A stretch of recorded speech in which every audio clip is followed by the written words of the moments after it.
Good evening, everybody. Welcome back to episode, I believe, 168 of Behind the ToolBelt. Jeez, Yes. out there. I know that's crazy. And I'm Ty Backer, your host and sometimes co-host. And I'm with my good friend Hunter Ballew with roofing.com, Revolt. What roofing.com, Revolt, and what am I missing? I'm missing something. My mind just totally went blank. RoofCon. RoofCon, Jesus Christ. Sorry. I lost my mind. My headphones are so stinking loud right this second. I think I got to turn it down on my end. And it seems like it's picking up a lot of back noise. But anyhow, Hunter, dude, my man, I gotta let you know, you've definitely impacted a lot of people, and particularly myself, and Jana's life in many ways than you'll ever know. And Maggie has been a big influence on Jana and I's life. And we've been trying to get you on the show for 2 years. And I was kind of busting your balls earlier when Eric was on the show. And I was like, we have a very special guest that's been avoiding me for 2 years. And I won't mention any names, Hunter Blue. But for good reasons. There was a lot of in between things that you wanted to talk about, but you weren't certain if you wanted to launch it yet or whatever, things like that. And I'm busy, you're busy, stuff like that. But I was just busting your balls. But I'm grateful we waited to when we did, because a lot has happened since the first time I had asked you to come on the show. Between Jan and I's getting married and RoofCon and Revolt, where Revolt is today, and everything roofing.com that you've been so involved with the John Maxwell stuff that you do. And dude, why don't you just give us where how did this all start, dude? Like go, you don't have to go back 15 years ago, but go back 7 years Right. ago. Yeah, so it's always funny when people ask you how you got in the roofing industry. For most of us, I don't think we grew up wanting to be in the roofing industry. I know you got in pretty early, and you were like installing roofs, right? Yes, Yeah. for So sure. for me, it was not that at all. I mean, I was from South Carolina. I'm a blue collar dude. I knew a little bit about construction, but I definitely was not a roofer. And so I worked at the fire department. I was in the Marine Corps. I did each of those for 5, 6 years and got out of there. Just wanted to start my own business. And so I started a marketing agency. And from there, decided it'd be a good idea to start a roofing company, because I had started working with some roofing companies. And I thought, man, I'll just start one as a case study. And I did. I brought on a guy that knew a little bit more about roofing than I did. He helped me get started. We started to grow from there. We just enjoyed the industry. For me, I've always said very publicly, like, I don't love roofing. There's really nothing about roofing that I love. In fact, if anything, I probably dislike roofing a little bit. But it's just a vehicle that helps us accomplish what we want to accomplish. And we meet great people like you and so many other people that are here at IRE and RoofCon and Revolt. And so that's been the fun part for me, is leaving the fire department, leaving the Marine Corps, and kind of losing that community and that brotherhood, and being able to come full circle and start an event, RoofCon, and have thousands of people come and have a mastermind with over 100 people. Like, that's the fun stuff for me now. Yeah, for sure. For sure. Which the roofing space has been the vehicle for you. And I like that. And I'll beg to differ. I had made mention earlier when Eric was on the show. I said no one as a child says to themselves that I want to grow up to be a roofer except Eric O. Yeah, because his grandpa. Yes, Yeah. because and I was like, holy shit, I never thought of that. And so there is one individual in this world, in this roofing space, that actually wanted to grow up and be a roofer. But no, I mean, that wasn't something that I thought either, that I wanted to grow up to be a roofer. Now, my dad is a great carpenter by trade. He's a mechanical engineer, but his dad, his brothers, my uncles are all well-rounded carpenters, from furniture to home building. So they can do they're pretty good craftsmen. So I knew how to read a tape measure, swing a hammer, but that wasn't my mission in life. I wanted to play baseball. You know, I wanted to become a cook. My mom is a very good cook. I had an opportunity to go to Shepherdstown College in West Virginia. Kind of botched that up a little bit, but like you said, I don't think any of us grow up to want to be a roofer. But I'm grateful that I found it, or it found me. So from there, what came first, the chicken or the egg? Did roofing.com, did Revolt, did what happened there? Yeah, so we started, Cornerstone Construction, our roofing company, that case study. Mm-hmm. And we kind of, to be honest, half-assed it for a couple of years. 2017, I started it May of 2017, and then 2018, and towards the end of 2018, we brought on a couple of team members and started to get serious. And then in January of 2019, I said, "Hey, let's take this thing seriously. Let's go all in." I kind of quit dabbling in the other stuff. I quit doing marketing. I quit consulting, and just focused on the actual roofing company itself. And we started to grow pretty quickly. Not huge. We did like 5 million that year, which was good for us. Our first like real year taking it serious. And me being me, started that year. I'm like, hey, I'm just gonna focus on roofing. And me being me, like a freaking squirrel in the road, I'm like, man, I got to do something else. And so I start RoofCon at the end of that year. I had thrown my first event in Greenville, South Carolina. It was a men's group that I led. And Pate Smith, the guy in the roofing industry, came out to that and was a speaker. And he said, man, we need something like this for the roofing industry. And so I said, all right, well, we'll put something together. I started looking for domains online. I found roofcon.com. It was $5,000 at the time. I remember sitting at the supper table at Shortfields in Travelers Rest, South Carolina. I actually have a picture of my wife holding my little boy, and he's eating a lemon with a little soury face look. And I was telling her, like, I really want it to be called RoofCon, but this URL is $5,000. Like, you know how it is in business. Yeah. Everyone else thinks you're just killing it. You got all this money, but you're invested back in the business. Cash flow was, it was okay, but I didn't have a ton of personal money. So I pulled the trigger, even though it hurt $5,000 for that URL. And like 60 days later, we threw RoofCon, and we had 40 people come. I mean, I was embarrassed. I was let down. I was apologizing to speakers, and speakers were telling me, hey, man, if we just change one life, that's all that matters. One life, that's all that matters. And when we left there, man, I always tell people this. If there was 40 attendees, like 39 of them were online talking about how great it was, and it was the best conference ever, and it focused on personal development. It wasn't about money. And so we're like, okay, maybe we do have something, because I left there thinking, like, we're probably not going to do this again. And after we got all the good feedback, we're like, all right, let's do it. Well, then what happens in 2020? Yeah. COVID. Yes. COVID. So I bring Diego on. A lot of you guys know Diego. I bring Diego on he's right there. Yes, he is. To help with RoofCon, to sell vendors, all that good stuff. And COVID hits, and everyone's like, well, you can't do a conference now. And I'm like, we'll see, because I'm doing it. And I just had this strong feeling that it wasn't going to matter a ton with roofers. And if anything, I was going to get the people that aligned with me the most, because they were going to want to rebel against all the rules and regulations. And so we did, man. We threw it in Houston. Funny enough, we threw it in Houston at the NRG Center, pretty big convention center. When we got there, the people weren't prepared at all. Like, they sold us a space. We paid it. We had it reserved, all that. But they were like, everyone else is canceled. Like, we weren't ready. We didn't have, because they had like mask police and all the people letting you in the door and all these things. So they weren't ready for us at all. They thought we were going to cancel. And I was like, no, I'm not canceling. We had 900 people come. Wow. So we went from 40 to 900. We had 50 vendors. So we had like 10 at the first one, and then 50. And then from there, it went 2,200 attendees in 2021 and 125 vendors. And then this past year, we had 250 vendors and 3,400 attendees. This year, we're probably going to keep it in that 250 to 280 range on vendors, but we're going for 5,000 attendees. And this year, we're opening it back up, so the expo is free. So you'll be able to come into something like this, like IRE, for free. And then if you want to go to the breakout sessions and speakers, then that costs money. Of course. And then, of course, in the process, we started Revolt, and have had a lot of fun with that along the way. Yeah. That's more of like the passion piece for me. That's like, it's not my whole life, everything's been for sale, right? Like, my family gives me hell about it all the time. Everything's for sale. It's got a price tag. Revolt, for me, I don't want to say never, but for me, that's the one that's like, I'm going to be focused on that for the next 50 years, trying to change lives and impact people and develop leaders.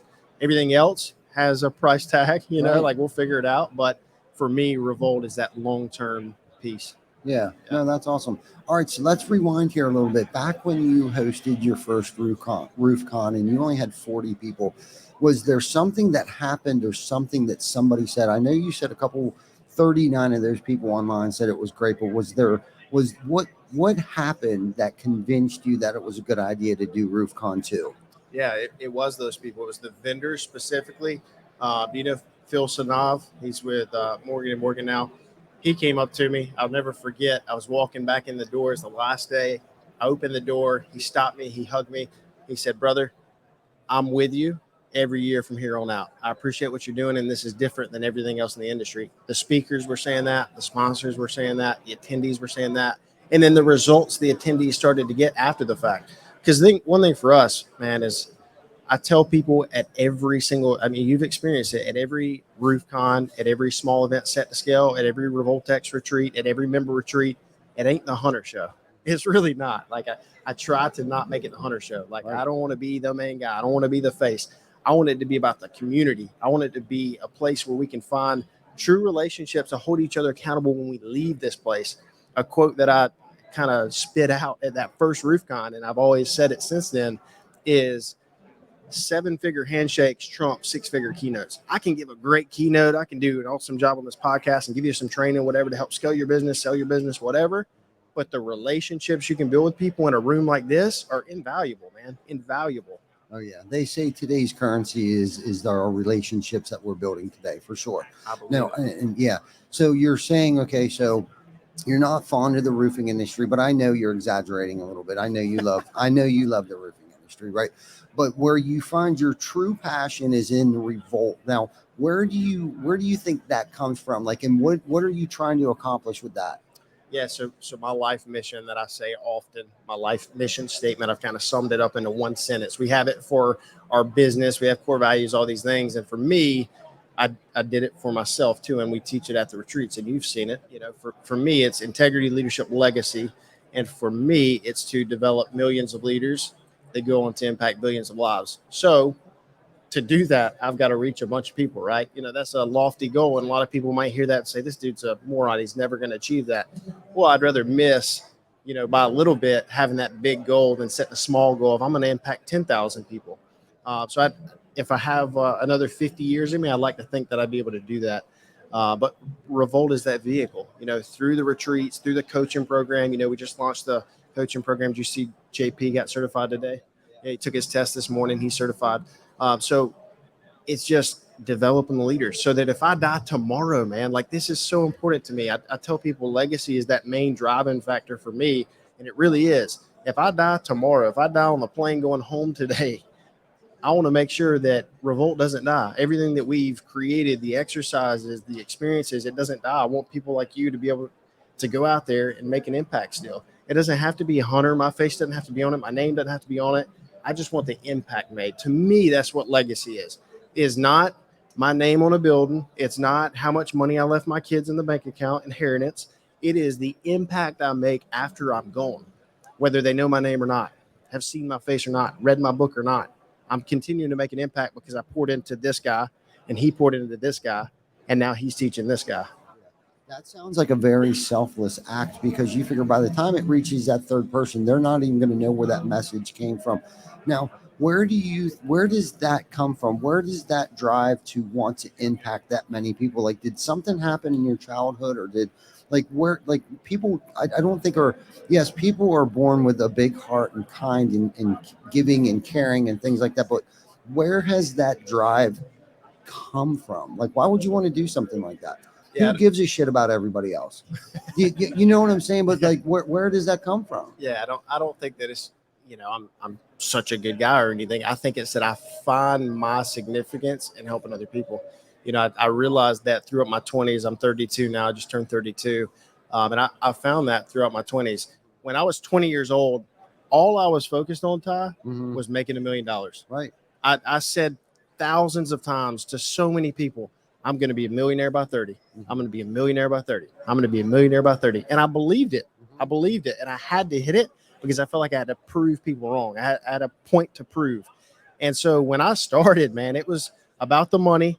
It was about proving a point, and it was about freedom. That's the only one that I feel like was somewhat noble, is freedom. You know, prove a point, money, whatever. That's probably the wrong reason to do something, but it worked for me for a season. Yeah. And then as I started to build the team at Cornerstone, as we started to grow and get dozens of reps, everything changed. You know, It became about I call it the shift from income to impact.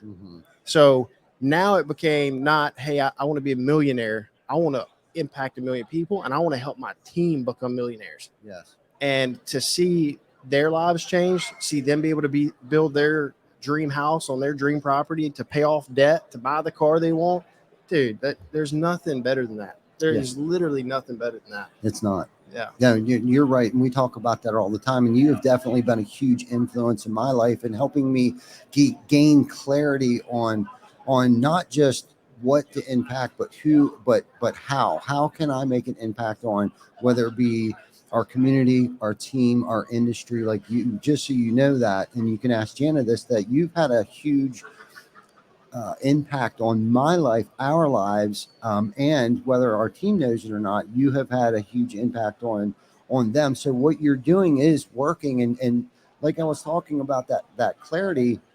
Not that we weren't already on the path to that, but there's certain influences I feel that are put in your life to help gain clarity on certain things, because it's like I know I'm on a mission, but sometimes I just don't know what that mission is, right?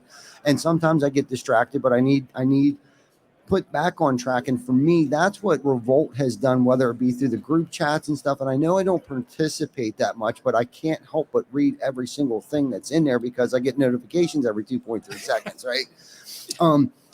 But I just want you to know that impact is working, that compounding impact that you have created with so many people's lives that, and this is so crazy because I was talking to somebody. We're getting ready to, I was reminded today, I got a call from our local builders association that we're pretty involved with. Each year for the past 3 years, I think 2 or 3 years, we've won what's called the Peak Achievement Awards for, oh man, I can't remember the actual name of basically doing so much within our community, right? So I got a call today reminding me, hey, are you going to submit your whatever it is that you're going to submit into the Peak Achievement Awards? And I was like, there are so many things that we've done that sometimes I need reminded of that impact that we have on so many people's lives. And I was talking to somebody, they're like, well, don't forget about the 20,000 diapers that you guys donated to the Well Food Bank. Don't forget about the 800 people that you fed Thanksgiving Eve in New York City. Don't forget about that roof that you donated to Roofers in Recovery, or the roof that you put on Christmas Attic building, and all these things. And it's like, I know I'm not even mentioning half of that, and I'm not saying that to blow my head up. I'm saying that because I need to remind myself sometimes, because I am my own worst critic. And not to get off topic here, but it's like the impact that we have on people's lives, we forget about that. And there's only you either have that it, or you don't have that it.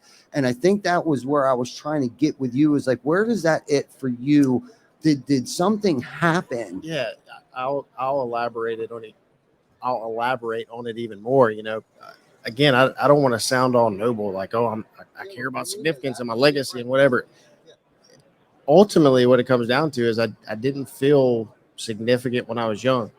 My parents were both meth addicts, and it split my family apart. And I was just searching for a feeling of significance. I wanted to feel important. I wanted to feel like somebody loved me. I wanted to feel respected as a kid. I talk about, as silly as it sounds, when you're a kid playing baseball, what do you want? You want a trophy. You want the game ball. You want your grandpa to be proud and give you a $20 bill because you hit a home run. You want to feel significant, right? Like that's all of us at our core. And for me, it was maybe even more extreme. Like I was always looking for that, someone to tell me I was good enough. And I found that when I was young through titles a lot. Titles, being the president of American Red Cross. I was the president of Beta Club. I was in student council. I had to do all these different things to feel good enough. And I did that up until I was in my 20s, mid-20s too. It just became more about money than a title. You could even say a title being a business owner, because I wanted to prove the ex-girlfriend's dad wrong, that, hey, I am good enough. I'm not going to be like my parents. And it just shifted over time. But it started because of just, lack of self-worth. And we all deal with that. And it's easy to be like, oh, I'm over that. It is just us as humans at our core. It is. All of us deal with it. All of us deal with it. I know you deal with it, and you have a bunch of successful businesses. People see me from the outside. They think, oh, this conference is huge. Roofing.com's huge. Cornerstone's great. Revolt's killing it. Dude, it's tough. There's daily self-doubt, questioning yourself. should I be doing this? Am I the one to lead this? Why not someone else? You know, it's just who we are as humans. Yes. We're our own worst critics. That's for damn sure. And I think there's probably something wrong with you if you don't question yourself, right? Yes. Like maybe if you're, and this might get too political, but if you're Trump and you're just so arrogant, you think you don't do anything wrong. And look, I voted for Trump, but you get what I'm saying, right? I do. I think to have a little bit of self-awareness and question yourself is a good thing. Humility and remaining humble. Yeah. You know what I mean? And not forgetting where you come from, because it sounds like, not that I grew up with that past, but it's not like any of this was handed to us. We've earned this. We've worked for this. And maybe earn was the wrong interpretation people might take for earn. That's not what I meant. I meant is that, you know, we put in the hard work to get where we're at. And are we successful at all times? No, but we've learned through our trials and errors. We've remained humbled and not, you know, Jen Silver told me something yesterday, and it's one of those things again, I needed reminded. She's like, Ty, for someone, she's met a lot of people, and so have you, and you fit within this category. She said, you were probably one of the most humble people that I've ever met, being at the scale that you're at. And it's like, it almost choked me up like it is right now, because it's like, I don't want to ever forget where I come from. Love that. You know what I mean? And my final thing is that I met, it was about 4:30 in the morning at my hotel, and I kind of woke up insecure. And it's funny you talked about that, right? Because I suffer from insecurity, a lack of self-esteem, things just like anybody else does. I think the only difference is that I've learned to cope with it and walk through it, knowing that if I can walk through this, I'll feel better about myself, or whatever it is that I'm trying to accomplish. But the irony of this is that I went outside. It was about 4:30 in the morning, and I go and I sit down on the bench, and I smoked a cigarette, just so you know. This gentleman, we're working on it. Yes, we are. I'm getting better at it. I've probably only smoked 6 cigarettes today, maybe. That's good. You're at 2 packs a day, right? Yeah. So we're coming down. So big time coming down. So this gentleman walks up to me, and he wasn't scary. And it's 4:30 in the morning downtown Dallas here, and he wasn't scary looking. And he said something. I couldn't hear what he said because I can't hear out of my right side. So I was like, "Excuse me, do you need a cigarette?" I just assumed he needed a cigarette. So I got up off the bench and I opened up my pack, and he was like, "No." He said, "I'm hungry." He said, "I'm hungry, man." He's like, "I'll take anything you got." So of course, I'm not scared at this point in time, because I'm feeling this dude. You know what I mean? Because I was homeless at one point in time over the years ago, thank God. And it's the irony that I gave him money, gave him a cigarette, man, and he hugged me. He hugged me. You could tell he was getting welled up. He took about 5 steps. He turned around, man. He was like, "Thank you. Thank you." You could just tell he was just down on his luck, right? So the irony of that is I woke up feeling a little insecure, but the moral of the story is don't forget where you come from, Bum. And it's so ironic how God places things, people, and places in your life for those little God. I call them God shots. Yeah. Like I had a little God shot yesterday morning, because, you know, I questioned myself at times. Am I doing the right thing? Like, what the fuck are we doing? And why the fuck are we doing this? Right? Pardon my French, anyone that's listening, but it's like, this is real. I mean, like, why? Like, it's like you wake up and reality once in a while kicks in. And not that I live out in a fantasy world, but like reality almost kicks in. Like there's people that rely on us. Their families rely on us. And it's like, am I the right man for this job? Have I overstepped my limits? Have I outgrown my britches? Am I making the wrong decisions at times? And I had one of those moments yesterday morning, and I had shared that with Jen. And I shared a little bit about that story with that gentleman that I met yesterday morning. And that's when she told me, she's like, "Ty, I got to tell you something." She's like, "You were one of the most humblest people." And it's like, don't forget where you come from, Bum. And that's, if anyone out there that's listening that, and we get it. Sometimes I can walk around with my head this big, but believe me, ego, and I call it edging God out, right? Sometimes I'll allow my ego to get in the way. I'll make poor decisions. I'll say stupid things. I'll post stupid things. Yeah. We talked about this a little bit earlier. It's like, we all do it. And it's like, but we almost need a little bit of that to be who we are, for that passion, that love. And really what it comes down to, it's the passion for what we do and the impact that we're having on people's lives. It's like, it's a good thing. And I don't know, I think my mom is who instilled that passion of caring and giving for people, and maybe so much to the point where it's too much. And it's because for me, I've my entire life I have this God-shaped hole in me that I've tried to fill up with instant gratification things, right? Whether it be fast cars, fast women, all the whatever stuff, that instant gratification stuff that my entire life that I tried to fill this God-shaped vacuum up with. Now today, and when you were speaking, I was thinking to myself, Hunter, when you're talking about having impact and that ripple effect, that compounding impact that you talked about, right?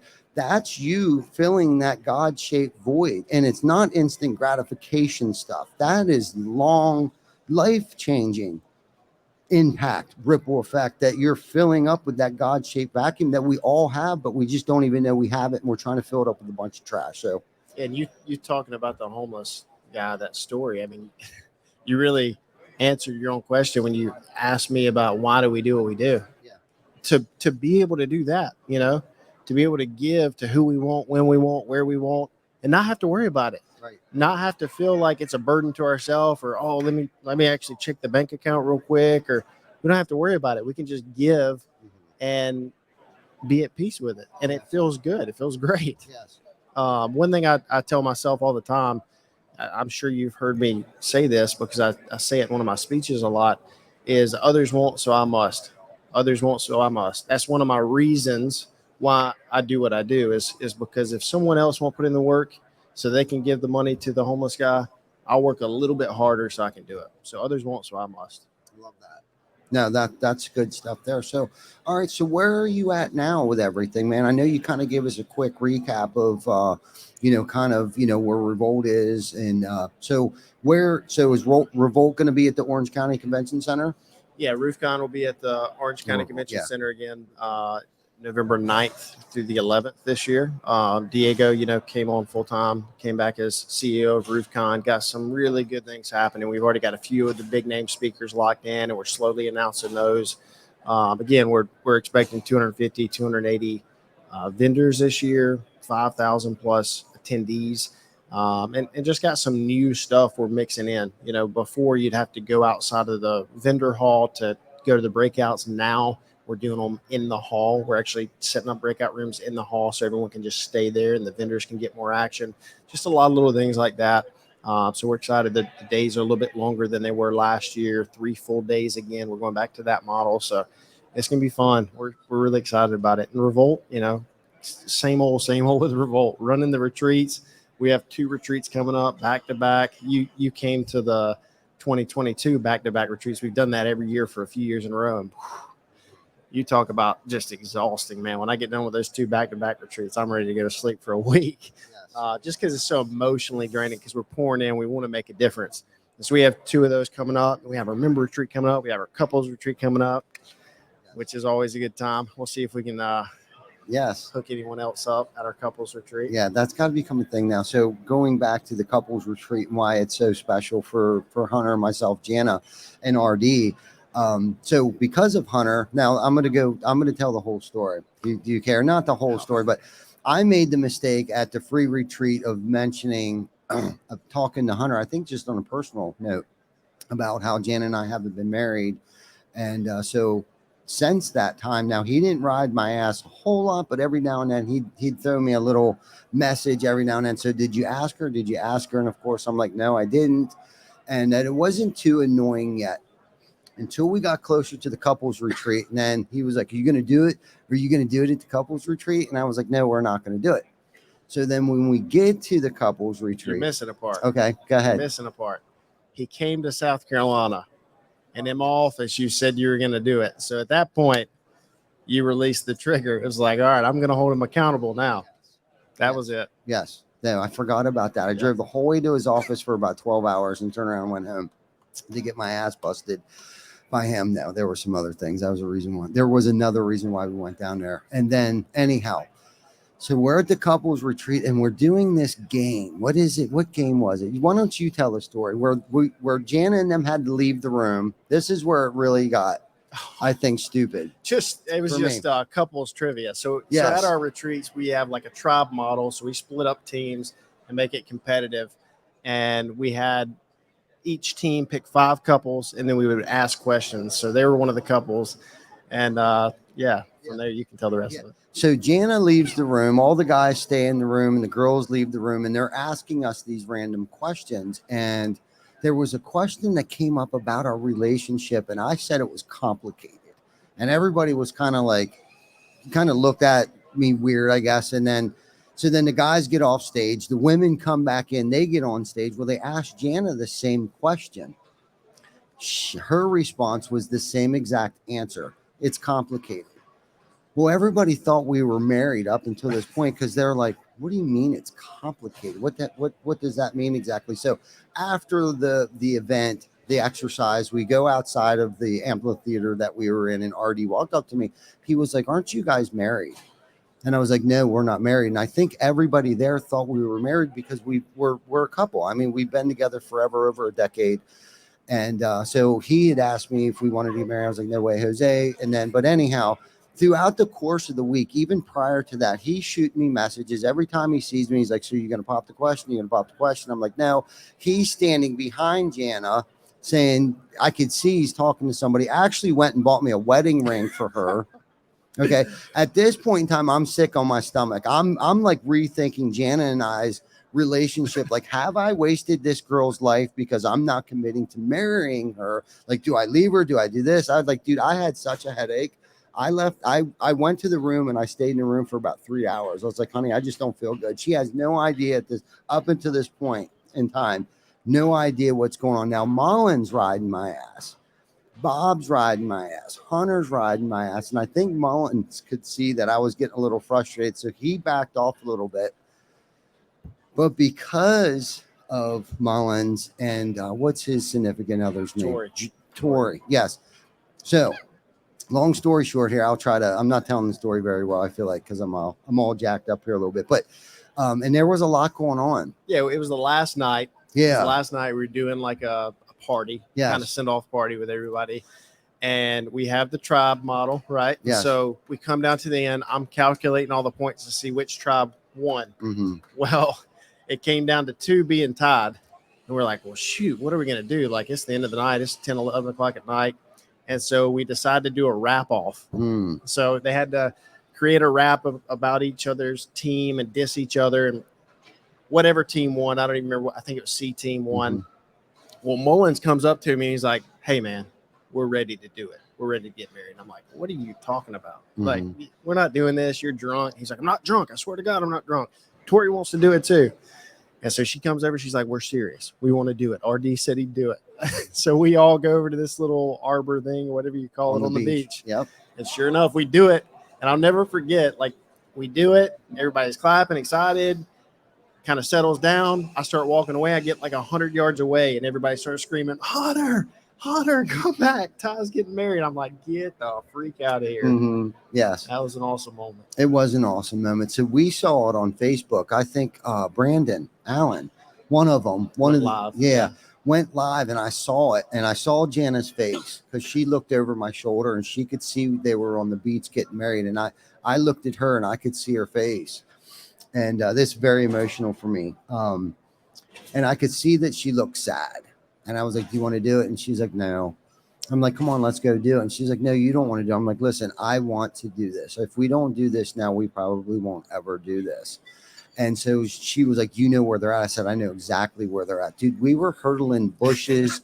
I mean, running through, to get to everybody. And then it was Brandon, I think. He was like, he went live again. He's like, "I can't believe it, but Ty Backer's getting married on live." And it was like, it was such a great experience. And I owe all of that to the Revolt group.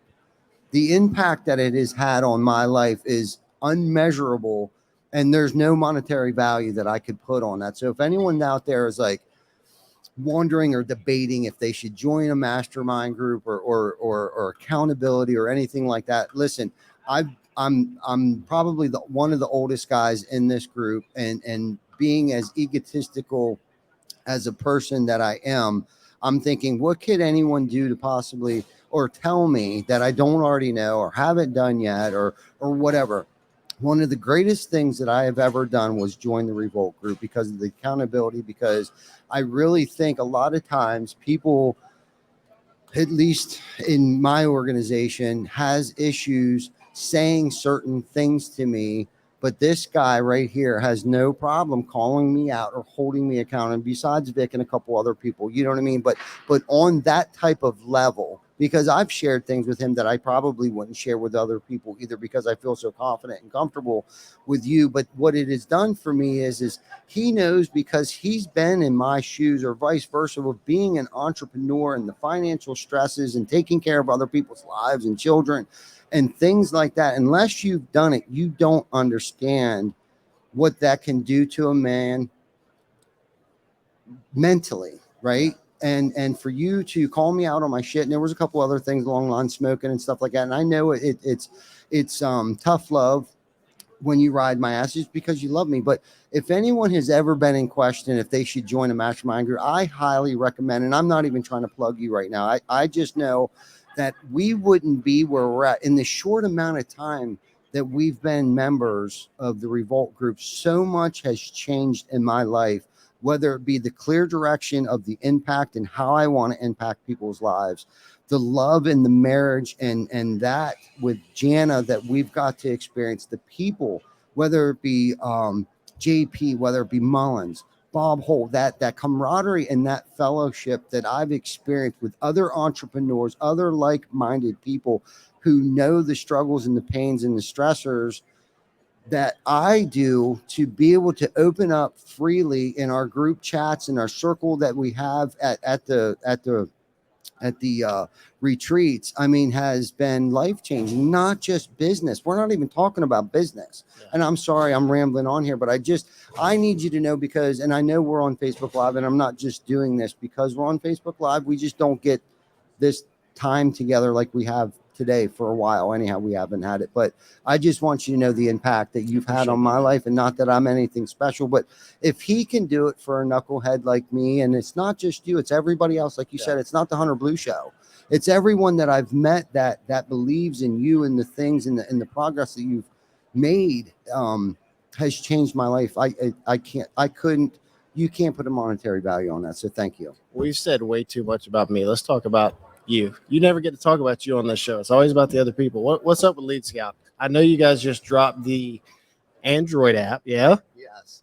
Is that exciting? Yes, it's very exciting. Yeah. Yes, I just found out about it this morning when I got the email. So I don't know a whole lot about it yet. I mean, Chris, my best friend Chris over there, got a little red in the face because I was probably the last one to find out about it. But they have been a great team and a great partner of ours over here at TC Backer Construction. And again, Joe and Chris have played a good, huge part. And again, this isn't just on a business aspect of things. Chris and I have had some really heart-to-heart conversations about uncomfortability, and things that us entrepreneurs experience that other people and everyone experience pain and trauma and things like that experiences in their life. But to be able to open up, Chris has become not just a friend or a commandant, but just a friend, a true brother. And the product that they have has changed our business as well. And I love talking about it, and I could continue to go on, and I got bright ideas, and I see Miller's Roofing up there. Steven Spence, my man. That's one of our local competitors. Is it? Is he here? Never mind. I won't go there. Anyhow, I lost train of thought. But anyhow, okay, so Lead Scout. So it's much more than just direct mail. Yeah. Okay, I think there for the longest time, a lot of people thought that it was just a direct mail. But it was originally, right? Yeah, it was. Yeah. It was, and it is, but it does so much more than that. Right now, it's a canvassing app, and what it has done for our company is so each time that we get a lead that comes in from wherever it comes in at, it generates 10 to 20 addresses of owner occupied houses with their name, their address. So when the team goes out there, we get a stack of Post-it notes that has whatever we want it put on there. Let me see those Post-it notes with a QR code on it. But what's going to be even more ingenious about this is, so our sales team goes out there, they canvass the area with these. These come from Lead Scout. They go out there and say, hey, I'm Joe Blow with TC Backer Construction. We're doing a house in your neighborhood. If you would like a free quote, give us a call. So within the app, then he can qualify that home. So you can qualify or disqualify the home and know, and you can put a tag and a note in there that states that he put a Post-it note on that door, right? And at that time, when you qualify the home, you can also launch a mail campaign, which typically we do what's called a drip campaign. 2 postcards. Yep, here's some postcards. 2 postcards and a handwritten I feel note. like what's that chick on Price is Right? Vanna or White. Wheel of Fortune? There you go, Vanna White. Yeah. So these are the handwritten notes. So who wouldn't open that up? Yeah. So, and I also Is it want the to. machine? Does it do the machine? No, these Chris, his mom was handwriting these.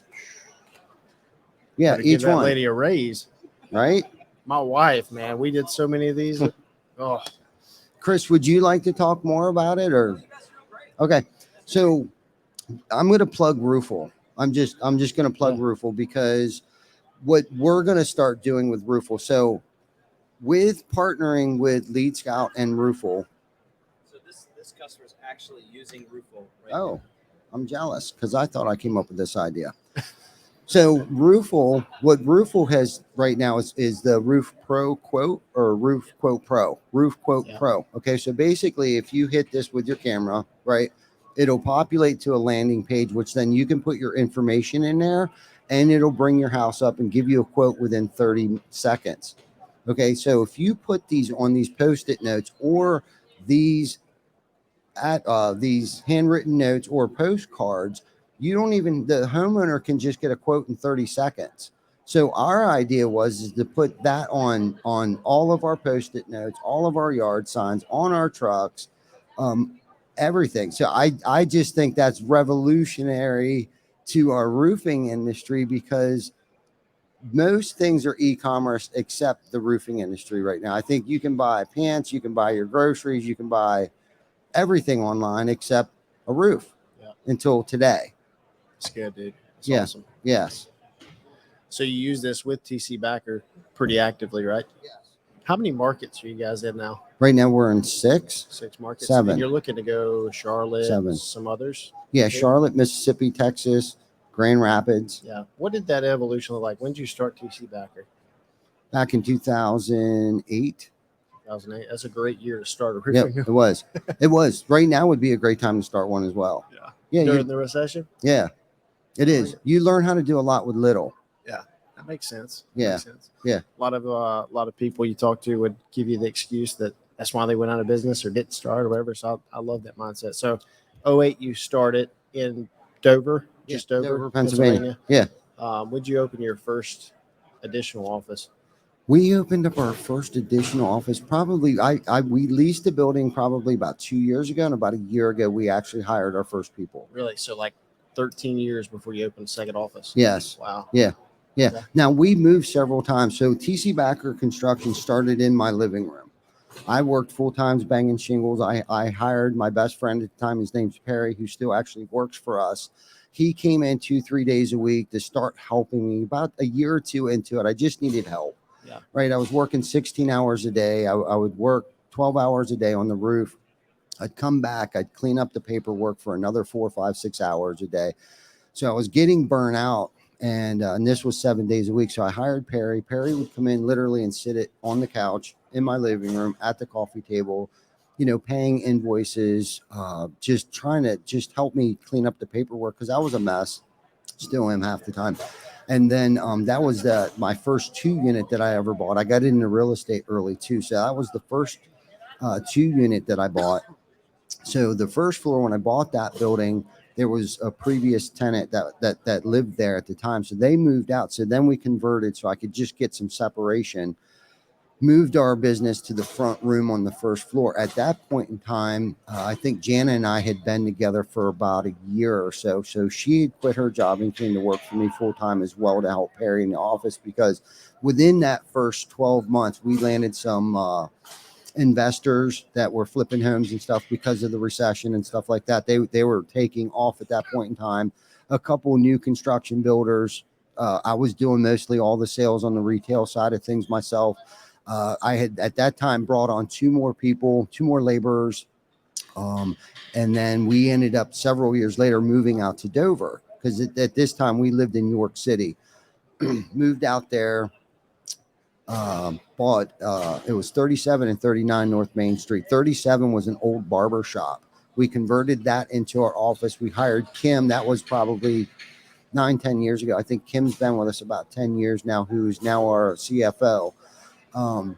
Moved her into that office, quickly outgrew that. I wanted to build a pole barn out back, but it wasn't for personal use. So they wanted $15,000 for just a land development plan. So then that's when we moved into the building that we're in now.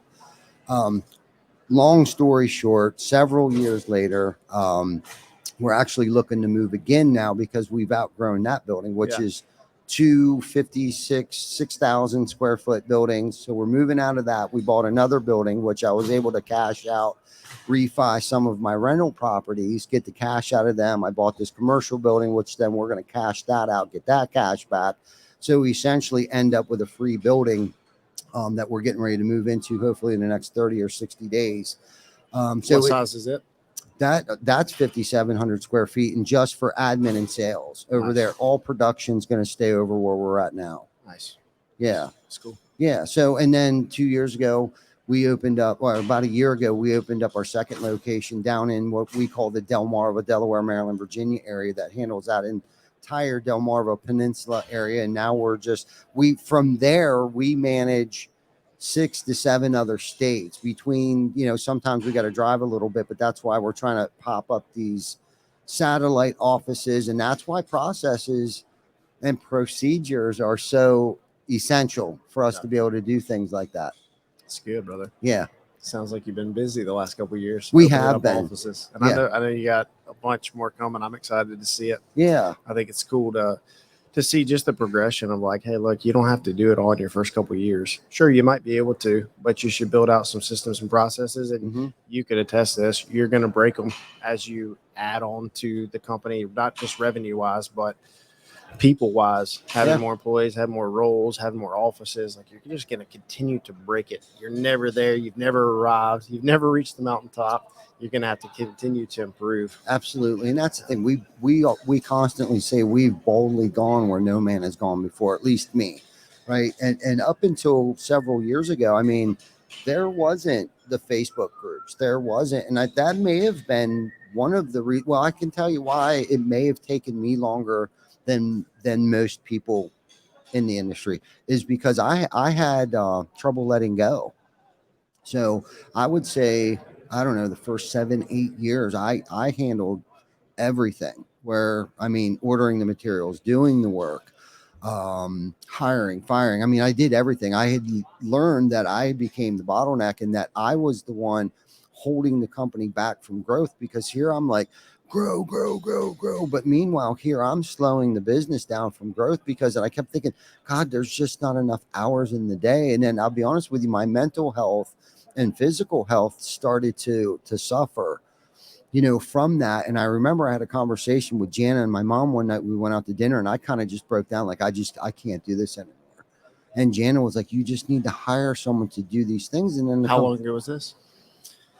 I want to say that was probably 5 or 6 years ago, like really not that long ago. Yeah. You know what I mean? Like it really, because Chris Baker's been with us now. Now we had several people between then and now. Not a whole lot of people, but I went through, like, I needed like a general manager. Right. And I went through a couple people that just didn't fit that profile. But when I found that right person that I could rely on and share pertinent information with, it seemed like we had grown exponentially, but it had also allowed me to get about 100 feet back, not quite 10,000 foot view, but enough to stand back and realize, okay, Christ, I'm still doing 15 things that will actually be 12 full-time jobs for people. Yeah. Right. And sometimes I struggle with certain things because it's like, guys, you realize I used to always do all of this myself. But half-ass. Yeah. Little did I know. Hardest thing to do, but as soon as you give it up, you just Yes. rocket Just ship. yes, it was a rocket It is ship. tough. And then there's the other side of that as an entrepreneur, business owner, and I struggle with this. I told you RD called me Mhm. and we were talking about this. For me, one of the hardest things is feeling guilty about not doing enough because I feel like I'm always the All one the time. pointing the finger, delegating, getting other people to, do the work. Mhm. And then I feel guilty because I'm like, man, I should be doing some of that. But I know when I really sit back and think about it and I listen to the people that coach me, Mhm. I'm doing a disservice to our team if I'm spending my time on that stuff. I should be doing the more strategic things, building relationships, higher level things. But doesn't mean I don't still beat myself up about it. Like I always feel like I have to explain to the team, like, hey, it's not because I don't want to work. I'll do the work, I'll help, I'll freaking sweep the floors, take out the trash, whatever. But I know where I'm most needed and most valuable to this team. And it's tough. It's tough to not feel guilty because especially when you're doing everything early on and then you delegate that task to somebody else. And I feel the same guilt. That's why I think I work so hard on this with the team. And we just talked about this earlier. I still believe in being the first one there and the last one to leave. And whether that's small thinking or not, when I get back home from this, I will be the first. Well, now I'm like the third or fourth one there because I am not getting up any earlier to be the first one there. But we set that example early on. Like that's the normal. Like no one knows what else to expect other than that's just the time of day that we start and that's when we go home. But I firmly believe you got to lead by example. You got to be the first one there and the last one to leave, even though I don't do that so much now. But the leaders that we have in place, that's all they knew when they first started working for us. So that's Glenn's role. Glenn's one of the first people there that's at the office, unless he's gallivanting with me, but yet he's still one of the first ones up when we're on the road. But he was the one that sat in on the Tuesday morning business meeting. I didn't feel obligated. Why? Because I knew Glenn was there. There was other things that I needed to take care of with whatever it was that I was doing yesterday at 7:30. But I think if we lead by example, and it's funny because they know that I beat myself up, but they're the ones like, go home or shut up or stop. We got this. We got this. And I feel like when they know that you trust them enough that they can do it, they're going to do a better job, opposed to me standing behind them micromanaging, because we all know when someone's micromanaging you, it affects your workability to begin with. And they need to know they need to make mistakes. And I need to accept that. Yeah. That's a whole other topic. Yeah.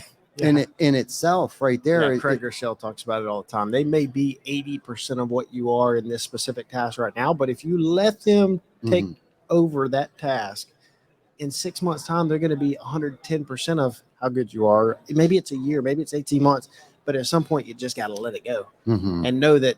And for me, it's like design work or social media or just little small things. I was just telling Diego, like at our booth, I walked up. As soon as I walked up, I saw the spin wheel. They got a spin wheel and it's got all these prizes, right, for us to do giveaways. I bit my tongue and I was like, all right, I'm not going to say anything right now because I don't want to be a dick as soon as I walk up and say, this looks like crap. Like we can do better. But I want what's best for our team. I want to be the best, the first to win, best in class. And so I waited. About an hour later, I pulled him aside. I'm like, hey, man, next event, let's make sure we get this thing prettied up, because they had like written on it with Expo marking. It just looked, it didn't look like it was the best. And I said, let's get some nice graphics printed up and stick it on there, print it on there, whatever we need to do. But there's plenty of times I'm like, man, I want to tippy-toe around it because I don't want them to feel like I'm getting on to them all the time. Yes. But I also want them to know it is only because I want to win. I don't care whose idea it is, if it's mine or yours.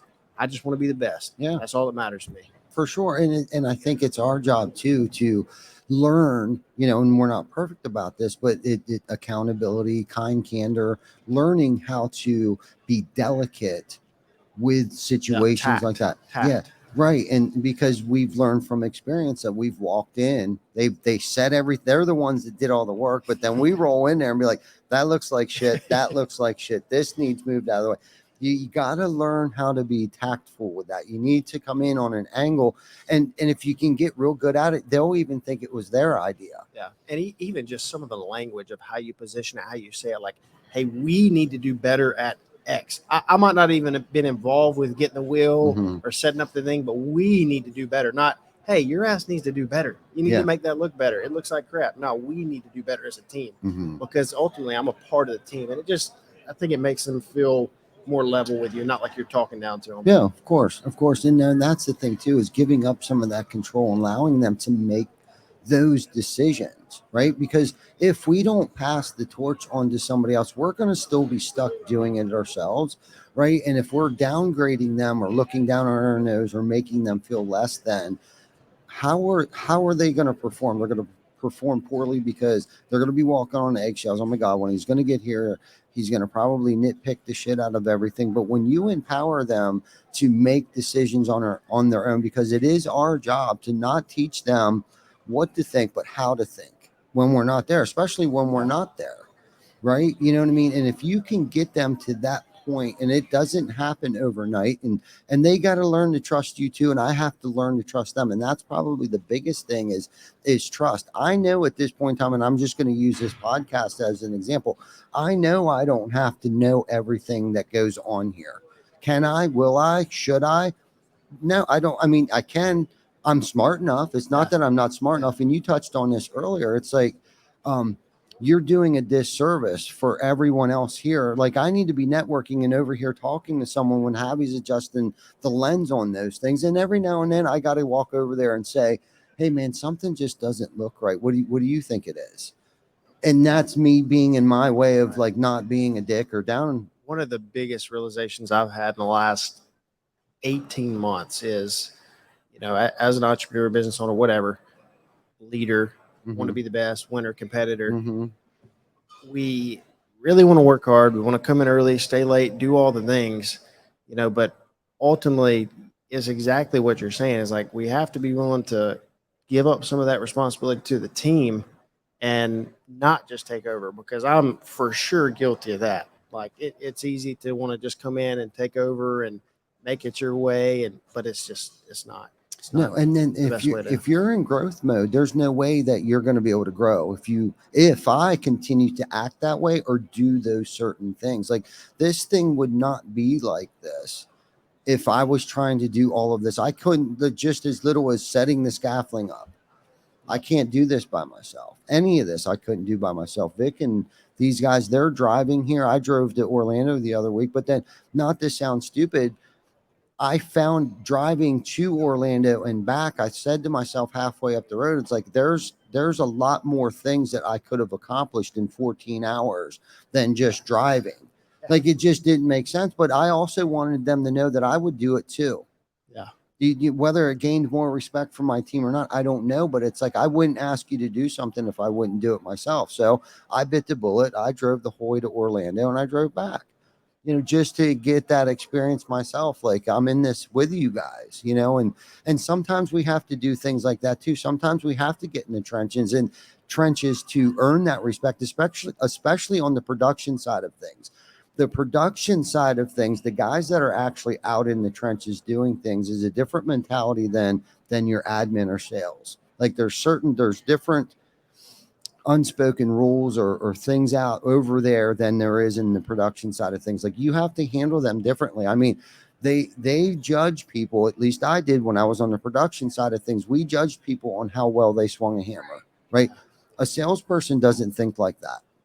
Okay, so there's different things that you have to do in order to gain respect or trust or whatever like that. But when you're out in the field and you do things, you can gain such a respect from your team if you jump up on that scaffolding or on that roof and bang a couple shingles or hang a couple pieces of siding with your teams, in order to let them know, like, hey, I can do this too. So maybe if I do come out on a job site and I say, hey, I don't think that looks right, they're going to take what I say into consideration at least. Yeah, and I still enjoy that. I still drive a pickup truck with a ladder on it. Right. I'm a redneck. I can't help it. You can take the neck out of the red, but you can't take the neck out. I don't even know what the hell I'm trying to say, but Yeah, you can take a redneck out of, I think it's supposed to be like the country, but you can't take the country out of a redneck. There you go. Yeah. Something like that. You know what I mean? You can get the roofer off the roof, but you can't take the roofer out of the roof. How's that sound? Yeah, there we go. Something like that. Yeah, quote it. Yeah. but you know, I enjoy that production side of things is where I came from. I grew up swinging a hammer, and that's my favorite part of it. That's why I always say it all the time. I build shit. I build teams, I build relationships, I build companies. It's no different than me building a roof. I look at there's a process that it takes in order to build a roof, to build a team, or to build a company. It's no, in my eyes, it's really no different. There's a process that you have to follow if you want a good result at the end. It's good, brother. Yeah. Good. So anyhow, is that a good place to wrap this up? You got to catch a Been flight. good. Yeah, I gotta get home and see those We babies. hope you have Yeah, a great man. day at the Hey, did you hear Roofing that beep Expo. like The 10 minutes show ago? floor Yeah. is It was an now Amber Alert on my closed. phone. I just saw it. We Yeah. hope I was Okay. like, I was looking over there I because saw your eyes and I was like, I'm hearing it too. Is that a fire alarm going off in here or what? No. Okay, cool. But no, what a great episode. Thank you for coming on the show. I definitely want you to come back on the show. I look forward to the couples retreat. I look forward to our next Revolt retreat. You're doing great shit. Everybody knows you're doing great shit. For those few that might hate you, and that's just because they're jealous of what you're trying to do, and you, because you're so successful in what you're doing, and you are very successful, whether you know it or not. And I'm not talking about that on a monetary level. I'm talking about the impact that you're having on so many people's lives, thousands of people's lives. You came out with a book. And it's funny because we sat at that lunch with everybody down there in South Carolina. Instead of handing business cards out, I'm the only guy sitting at the table that don't have a book to hand out as a business card. So that's my warning to you all. I'm getting ready to write a book. Let's go. What's the deadline? 2025. 2025. Yeah. Like January 1st, 2025? Sure. First draft? First draft. As long as we Published. can do talk to text. No, let's do published. Okay. I got a connection for you that's coming to the members retreat on selfpublishing.com, Chandler Bolt. Okay. To help you self-publish. Okay. Get it ranked. Yeah, because I need a business card. Yeah. There we go. Yeah. I love it. Yeah. I do want to ask this question. Again, you don't ever get to answer this fun stuff. So as we wrap this up, tell me, just because I've never asked you this before, what is your mission for this podcast? What do you hope to accomplish by doing these? Right now the mission is to give educational and entertain a platform for us to educate and entertain our industry, and also give it a platform for people like you to spread the message or the word to have impact on people's lives. It's not a monetary thing. I think through hard work and determination, at some point in time, this might pay us to do this, but really right now it's strictly out of passion for the impact that we're having on the industry, because we want to leave it better than the way we found it. And this is how we're doing it. Love it. Yeah. That's awesome, brother. Yeah. Thank you for asking that question. And thank you for everyone for tuning in. I know this dude's been standing here the entire time. So thank you for listening. Hopefully we said something that might impact your life, because that's what this is about. We want to be able to impact people and, make a difference in our industry and change that stigma about, us roofers. So thank you guys for tuning in. I'll see you guys next Wednesday, or actually tomorrow a couple times. So safe travels, my friends. See you, brother. Yep.